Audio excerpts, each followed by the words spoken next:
Hello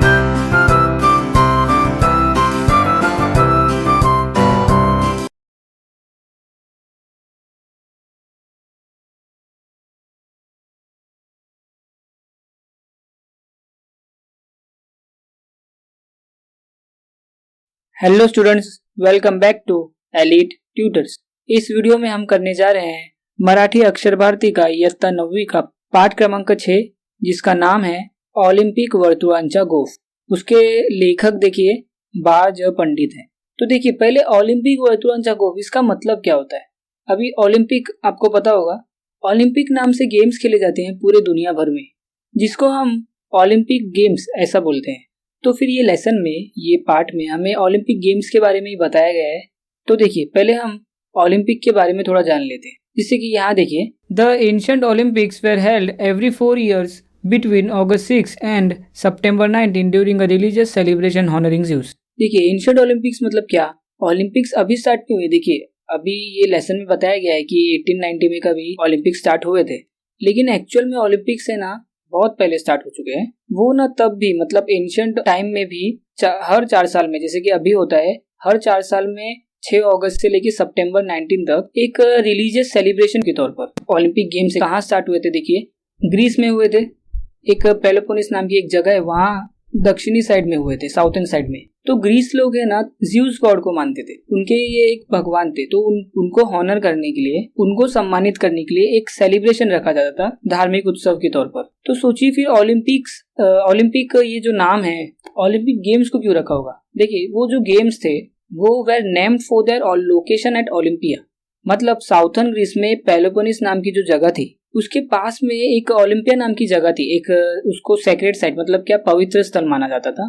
तो ये पवित्र स्थल पर ओलंपिक गेम्स रखे जाते थे। किसके लिए, उनके जो गॉड थे ज़्यूस, उनके लिए। तो ये जो ओलंपिक गेम्स है वो ग्रीस के लोग एंशिएंट टाइम में, बहुत पहले की बात है, मतलब बिफोर क्राइस्ट की, मतलब जिसको हम बिफोर कॉमन एरा भी बोलते हैं।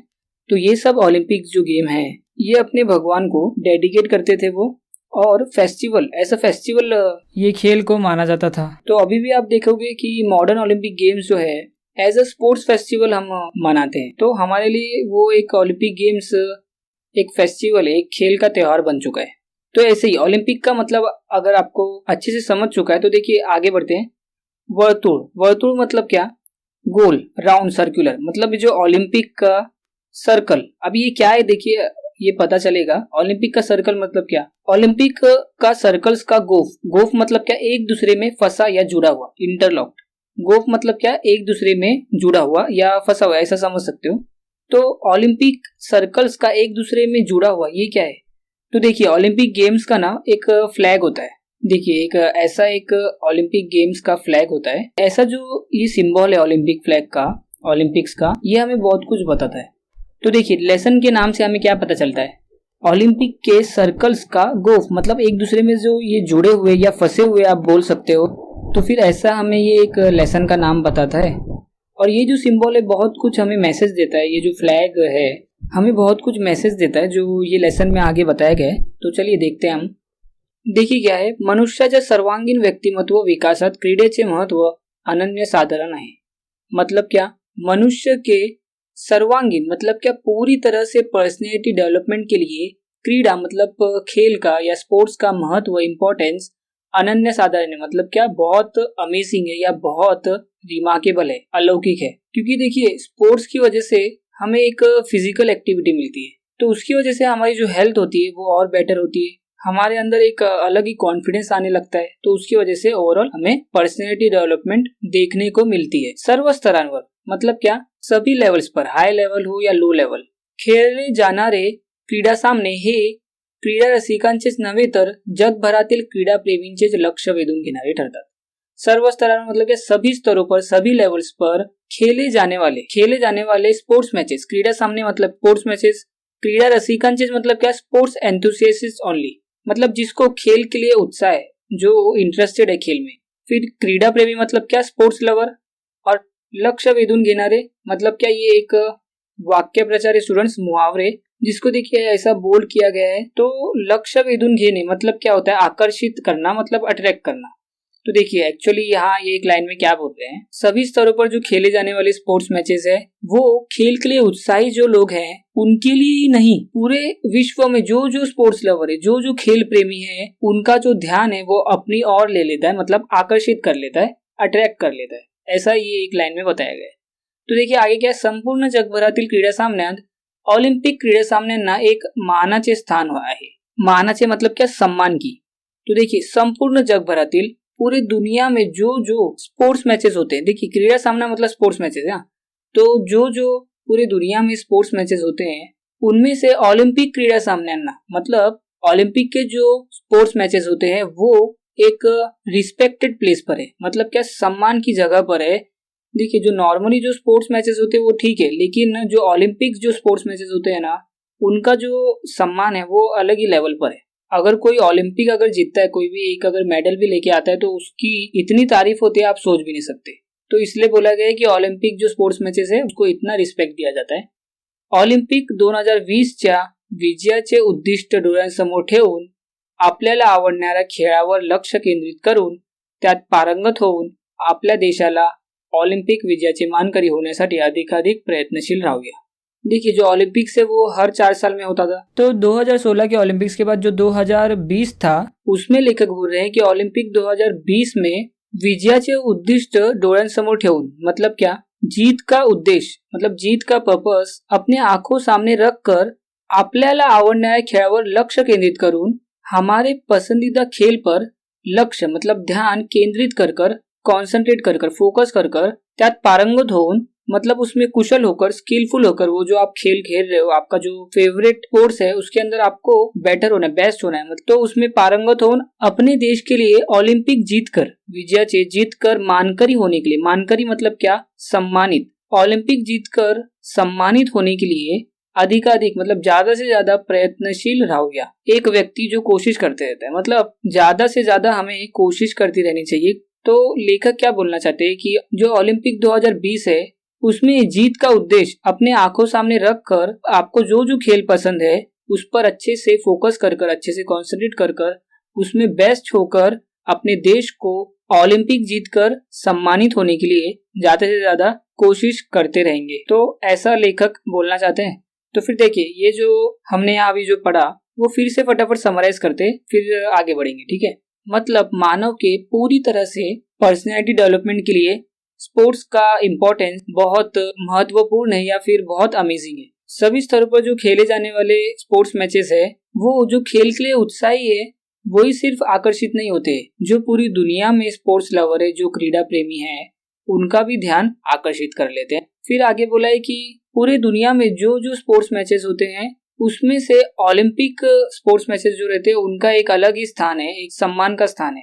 ओलंपिक 2020 को जीतने का उद्देश्य अपने आंखों सामने रखकर जो जो उनको खेल पसंद है उनके ऊपर अच्छे से कंसंट्रेशन कर फोकस कर उसमें पारंगत होकर मतलब बेस्ट होकर अपने देश को ओलंपिक जीतकर सम्मानित होने के लिए ज्यादा से ज्यादा कोशिश करते रहेंगे।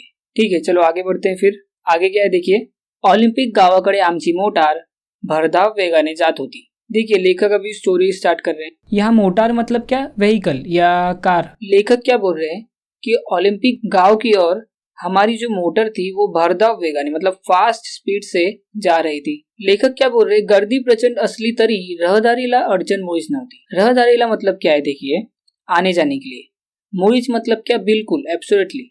तो गर्दी मतलब भीड़। देखिए अभी ओलंपिक विलेज की ओर वो जा रहे हैं तो वहाँ बहुत से प्लेयर्स आए हुए थे तो उसकी वजह से बहुत भीड़ थी। तो लेखक यही बोल रहे कि भीड़ बहुत थी तभी भी आने जाने के लिए अडचण प्रॉब्लम बिल्कुल नहीं थी। येण्या जाण्यासाठी वेगवेगळे रस्ते होते तो अच्छे से ओलंपिक विलेज में आने जाने के लिए अलग अलग रस्ते बनाए हुए थे। लेखक आगे बोल रहे हैं कि खेळांचे मैदान जवळ येऊ लागले तसे आमचे डोळे समोरील क्षितिजाकडे लागले। जैसे जैसे खेल का मैदान पास आ रहा था, लेखक बोल रहे हैं, वैसे वैसे हमारी जो आंखें थी सामने की ओर क्षितिज है वहां चले गई। क्षितिज मतलब क्या, हॉरिजॉन होता है, मतलब वह रेखा जहाँ पृथ्वी और आकाश मिलते प्रतीत होते, ऐसा लगता है अर्थ और स्काई मिल रहे हैं, ऐसा लगता है। वो एक ऐसा एक नजारा होता है जिसको हॉरिजॉन बोला जाता है। तो देखिए ऐसा वो एक सीनरी होता है जहाँ रेखा, देखिए ये जो लाइन है ऐसा लग रहा है कि जो अर्थ है वो देखिए वो स्काई से मिल रहा है, ऐसा लग रहा है। तो फिर यही लेखक बोलना चाहते हैं, हमारी जो आंखें हैं वो सामने की ओर जो हॉरिझॉन था वहां चली गई। खूपच उंच अशा स्तंभावर एक भला मोठा ध्वज फडफडत असलेला आम्हाला दिसला।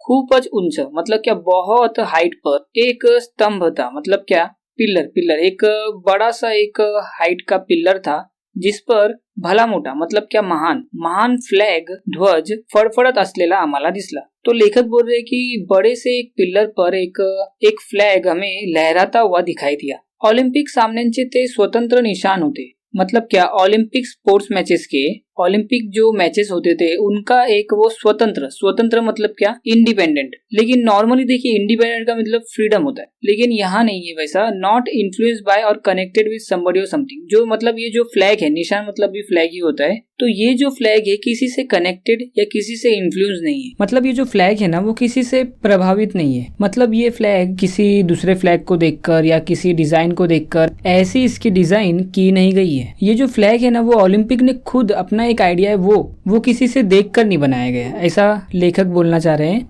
और ना ही ये कनेक्टेड है, ना ही ये किसी से फ्लैग जुड़ा हुआ है, मतलब थोड़ा भी किसी और चीज से ये फ्लैग रिलेट नहीं करता है। ये अपना एक अलग से ओलंपिक का इंडिपेंडेंट फ्लैग है जो किसी पर भी डिपेंड नहीं है, ऐसा। ध्वजावरील पांढऱ्या शुभ्र पार्श्वभूमीवर लाल, पिवळ्या, निळ्या, हिरव्या व काळ्या रंगाची वर्तुळे एकमेकात गुंफलेली होती। मतलब लेखक बोल रहे हैं कि ध्वजावरील मतलब फ्लैग पर, झंडे पर पांढऱ्या शुभ्र पार्श्वभूमीवर, पांढऱ्या शुभ्र मतलब क्या, सफेद, व्हाइट, व्हाइट बैकग्राउंड पर, पार्श्वभूमि मतलब बैकग्राउंड। तो लेखक बोल रहे हैं कि झंडे पर एक सफेद बैकग्राउंड पर हमें ऐसे देखिए, ऐसा लाल, पीला और नीला, फिर हरा, फिर काला, ऐसा एक रंग के ऐसे वर्तुळे मतलब क्या, सर्कल्स एकमेकात गुंफलेली होती, मतलब एक दूसरे से जुड़े हुए थे या फिर फंसे हुए थे, ऐसा बोल सकते हैं। गुंफलेली मतलब क्या, वही होता है गोफ, गोफ वही एक दूसरे से जुड़ा या फंसा, जैसा कि मैंने आपको पहले बताया था। तो एक्चुअल में देखिए फ्लैग पर कैसा बैकग्राउंड रहता है, देखिए ये जो सर्कल्स हैं और उसके पीछे फुल व्हाइट बैकग्राउंड।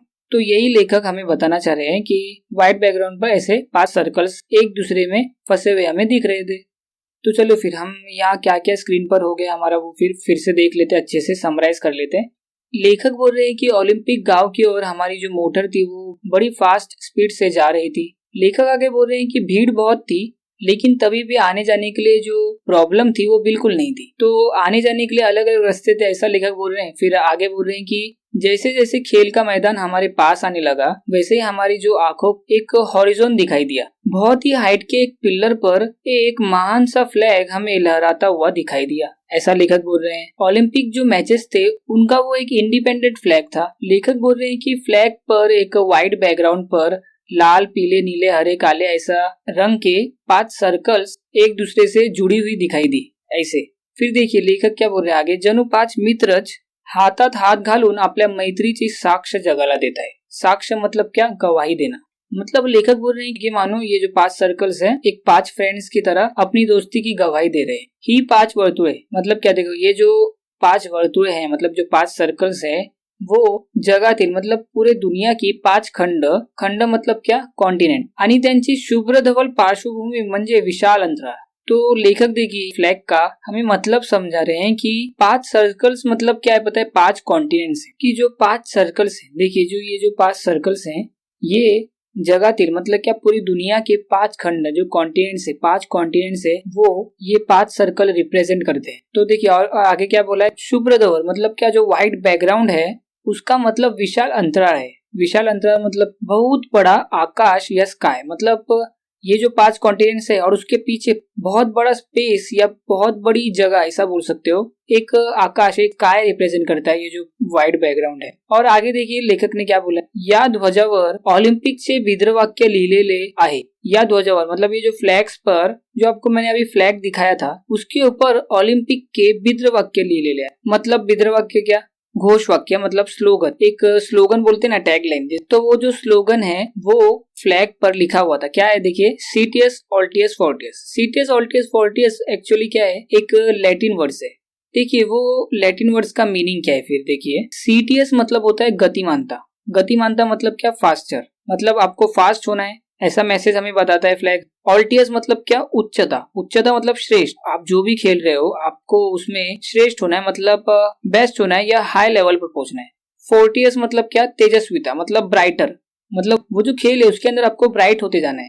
और एक आप वर्ड बोल सकते हो कि स्ट्रॉन्ग। सीटियस, ऑल्टियस, फोर्टियस का मतलब होता है कि फास्टर, हायर और स्ट्रॉन्गर। प्रत्येक खिलाड़ी ने, देखिए आगे जाने से पहले हम यहाँ देख लेते हैं कि क्या हमने पढ़ा। देखिए लेखक को ये सिंबल देख के क्या लग रहा है कि मानो कि जो 5 फ्रेंड्स होते हैं वो हाथ में हाथ डालकर अपनी दोस्ती की गवाही दे रहे हैं। और देखिए ये जो 5 सर्कल्स हैं इनका मतलब है कि दुनिया के 5 खंड, मतलब प्रदेश, कॉन्टिनेंट, और उनकी जो पीछे व्हाइट बैकग्राउंड है उनका मतलब है बहुत बड़ा स्काई या बहुत बड़ा आकाश। और लेखक बोल रहे हैं कि फ्लैग पर ओलंपिक का एक स्लोगन लिखा हुआ मिलता है हमें, सीटियस, ऑल्टियस, फोर्टियस, जो एक्चुअली लैटिन शब्द है जिसका इंग्लिश में मीनिंग देखिए फास्टर, हायर, स्ट्रॉन्गर होता है।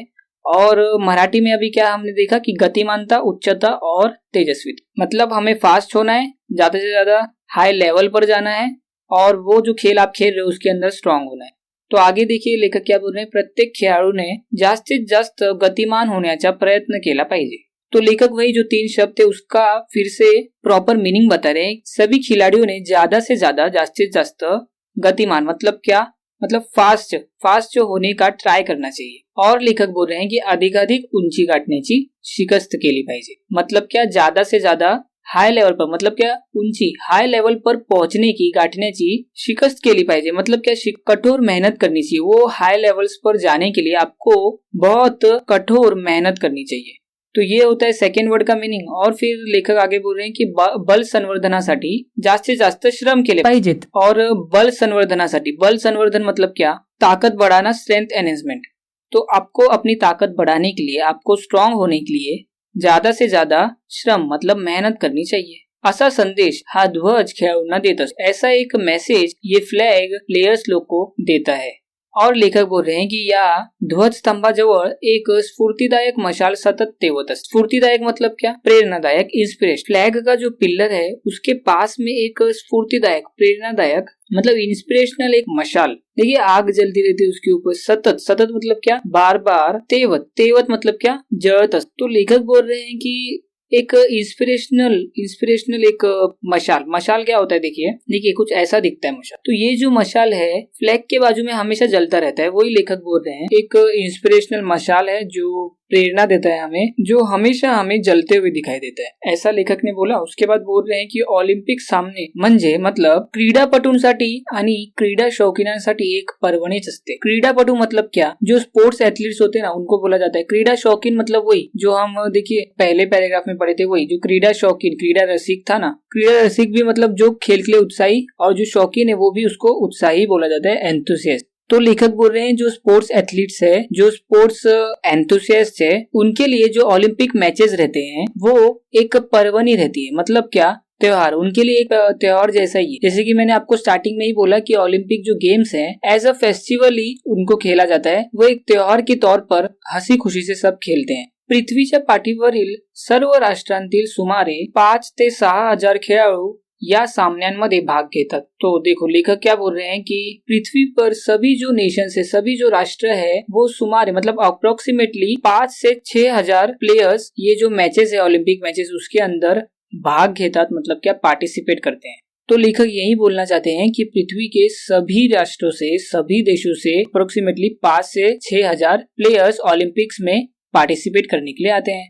स्त्री खेळाडूंची ही संख्या 2000च्या आसपास असते। फिर क्या बोल रहे हैं, जो फीमेल्स प्लेयर्स भी रहते हैं, देखिए फीमेल्स प्लेयर्स भी रहते हैं, जो उनकी संख्या मतलब क्या? वो कितने रहते हैं? 2000 के आसपास वो भी रहते हैं फीमेल। तो 5 से 6 हजार जो प्लेयर्स ओलंपिक्स में, ओलंपिक मैचेस में पार्ट लेते हैं उसमें 2000 या 3000 स्त्री खेळाडू भी रहते हैं, मतलब क्या? फीमेल प्लेयर्स भी रहते हैं। फिर लेखक बोल रहे हैं कि प्रेक्षागारात सुमारे 70 ते 80 हजार प्रेक्षक बसण्याची सोय असते। प्रेक्षागारात मतलब क्या? ऑडिटोरियम। ऑडिटोरियम के अंदर सुमारे मतलब अप्रोक्सीमेटली 70 से 80 हजार प्रेक्षक मतलब क्या? ऑडियंस, जो व्यूअर्स आते हैं ओलंपिक मैचेस देखने के लिए, वो लोग 70 से 80 हजार के तादाद में ऑडिटोरियम में बसण्याची मतलब क्या? बैठने की सोय असते। सोय मतलब क्या? सुविधा, फैसिलिटी। 70 से 80 हजार लोग बैठने के लिए ऑडिटोरियम में फैसिलिटी दी जाती है, फैसिलिटी रखी जाती है। या शिवाय लेखक क्या बोल रहे हैं, या शिवाय इसके साथ सुमारे 25,000 लोकांना हे सामने उभे राहून पाहता येतात. इसके साथ अप्रोक्सीमेटली 25,000 लोग ये जो मैचेस है वो खड़े रहकर देख सकते हैं. फिर लेखक बोल रहे हैं की पोहण्याच्या शर्यतीसाठी 4-5 तलावही बांधलेले असतात. पोहण्याच्या शर्यतीसाठी मतलब क्या, स्विमिंग कंपटीशन के लिए. शर्यत मतलब क्या, दौड़ रेस. तो स्विमिंग की जो रेस रहती है उसके लिए 4-5 तालाब बांधे हुए रहते हैं.